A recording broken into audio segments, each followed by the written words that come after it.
Hello दोस्तों, डर के अभाव चैनल में आपका स्वागत है। आज की कहानी है कब्रिस्तान की नौकरी। तो चलो शुरू करते हैं अपनी कहानी।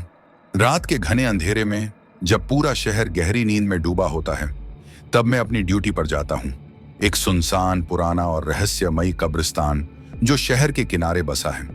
मेरा नाम रवि है और पिछले 1 महीने से मैं इस कब्रिस्तान का चौकीदार हूँ।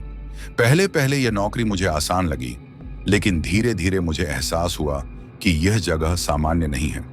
यहाँ कुछ ऐसा था जो इंसानों से परे था। पहली रात जब मैंने इस जगह पर कदम रखा तो हल्की ठंडी हवा मेरे चेहरे से टकराई।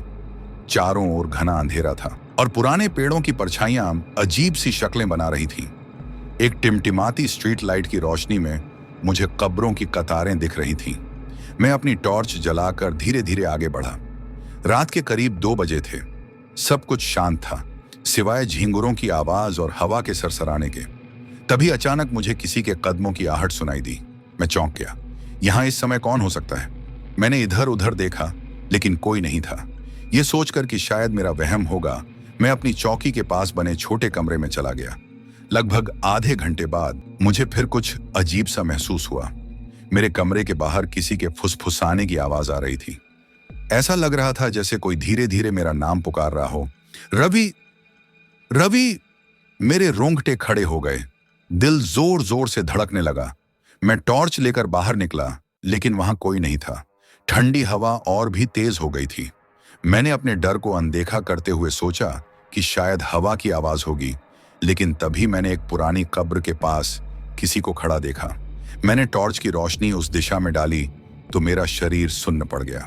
वहां एक सफेद साया खड़ा था, एक औरत जो सफेद साड़ी पहने हुए थी। उसका चेहरा धुंधला था, पर उसकी आंखें वे चमक रही थीं। मैंने तुरंत पीछे हटने की कोशिश की, लेकिन मेरे पैर जम से गए थे। वह साया धीरे धीरे मेरी ओर बढ़ने लगा। तभी अचानक हवा और तेज हो गई और मेरे चारों ओर अजीब सी फुसफुसाहटें गूंजने लगीं। डर के मारे मैं दौड़ता हुआ अपनी चौकी की ओर भागा और दरवाजा अंदर से बंद कर लिया। मेरी सांसें तेज हो गई थी। मैंने सोचा कि यह सिर्फ मेरा भ्रम था, लेकिन तभी कमरे की दीवार पर कुछ खरोंचने की आवाज आई। मैंने धीरे से पीछे मुड़कर देखा। दीवार पर किसी ने खून से लिखा था, भाग जा वरना मर जाएगा। दीवार पर खून से लिखे शब्दों को देखकर मेरी रीढ़ में सर्द लहर दौड़ गई। मेरी सांसें अटकने लगीं। ये कैसे हो सकता है? मैंने तो अभी तक किसी को यहां आते जाते नहीं देखा था। कमरे में अजीब सी घुटन महसूस होने लगी। लग रहा था जैसे कोई अनदेखी ताकत मेरे बहुत करीब थी। मेरी टॉर्च अब हल्की हल्की झपक रही थी और उसी समय कमरे के कोने में रखी लकड़ी की अलमारी से धीमी धीमी खटखटाने की आवाज आने लगी। मैं हिम्मत जुटाकर धीरे धीरे अलमारी की ओर बढ़ा। मेरा दिल तेजी से धड़क रहा था। जैसे ही मैंने अलमारी का दरवाजा खोला, अंदर कुछ नहीं था, लेकिन अचानक मुझे वहां एक पुराना मटमैला कपड़ा दिखाई दिया जिस पर धूल जमी थी। कपड़े को उठाते ही नीचे से एक पुरानी डायरी गिरी। मैंने उसे झट से उठाया और उसके पन्ने पलटने लगा।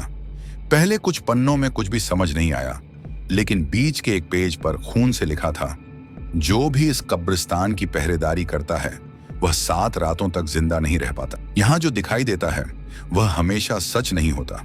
यह पढ़कर मेरी हालत खराब हो गई। यह किसने लिखा था? क्या मुझसे पहले भी यहाँ कोई चौकीदार था? डायरी के आखिरी पन्नों पर किसी रमेश नाम के व्यक्ति का जिक्र था, जो मुझसे पहले इस कब्रिस्तान का चौकीदार था। आखिरी कुछ शब्दों ने मेरे रोंगटे खड़े कर दिए। अगर यह डायरी किसी को मिले तो भाग जाना, यह जगह तुम्हें जिंदा नहीं छोड़ेगी। अब मेरे दिमाग में कई सवाल उठने लगे। रमेश कहाँ गया? क्या वह मारा गया या गायब हो गया? मैं अपनी सोच में डूबा था कि तभी कमरे की खिड़की जोर से खुली और एक झटके में सब कुछ हिलने लगा। ठंडी हवा तेजी से अंदर घुसी और मेरी टॉर्च पूरी तरह से बुझ गई। तभी मैंने देखा वही सफेद साड़ी वाली औरत। वह हवा में तैरती हुई मेरी तरफ आ रही थी। उसकी आंखें सुर्ख लाल हो चुकी थीं और उसका मुंह धीरे धीरे बड़ा होता जा रहा था, जैसे वह मुझे निगल जाएगी। मैंने पूरी ताकत से दरवाजा खोला और भागने की कोशिश की, लेकिन बाहर कदम रखते ही मेरा पैर किसी चीज से टकराया। वह एक अधजली लाश थी। अब मेरे पास कोई रास्ता नहीं बचा था। औरत की खौफनाक हंसी पूरे कब्रिस्तान में गूंज रही थी। मैंने जोर से चीखने की कोशिश की, लेकिन मेरी आवाज नहीं निकली। आखिरी चीज जो मुझे याद है वह थी औरत का तेजी से मेरी ओर बढ़ना और मेरी आंखों के सामने अंधेरा छा जाना। अगली सुबह जब पुलिस आई तो उन्हें मेरी चौकी से वह डायरी मिली, लेकिन मैं कहीं नहीं था। लोग कहते हैं कि जो भी इस कब्रिस्तान की नौकरी करता है वह 7 रातों से ज्यादा जिंदा नहीं रहता, और अब हर रात कोई ना कोई सुन सकता है, रवि, रवि। तो दोस्तों, आपको यह कहानी कैसी लगी? अच्छी लगी तो लाइक करें, चैनल को सब्सक्राइब करें और हाँ, कमेंट करके जरूर बताएं आपको यह कहानी कैसी लगी।